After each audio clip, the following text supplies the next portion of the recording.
Take our lead, let's help you make your mark. Our goal is your satisfaction. Let us show you the way. Step 5. Thicken when the noodles are ready. Combine 2 tablespoons of cornstarch with about 4 ounces of water. Pour this mixture into the beef and noodles and continue cooking for 5 more minutes. This will thicken the liquid that has not boiled away.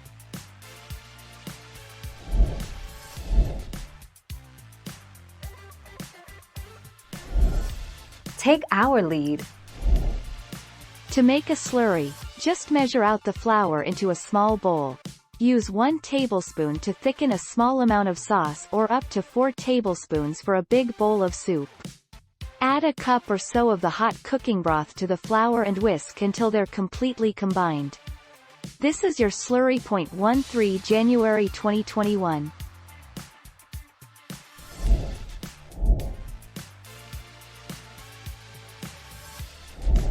Let's help you make your mark.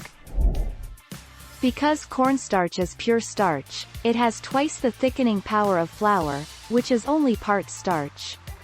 Thus, twice as much flour is needed to achieve the same thickening as cornstarch. Using flour as a thickener will make the sauce opaque and cloudy, while cornstarch leaves a shiny, more translucent finish. 17 September 2020.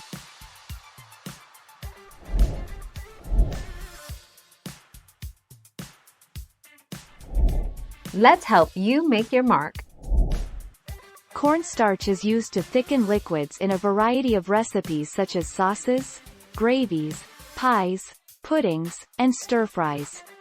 It can be replaced with flour, arrowroot, potato starch, tapioca, and even instant mashed potato granules. 22 January 2019.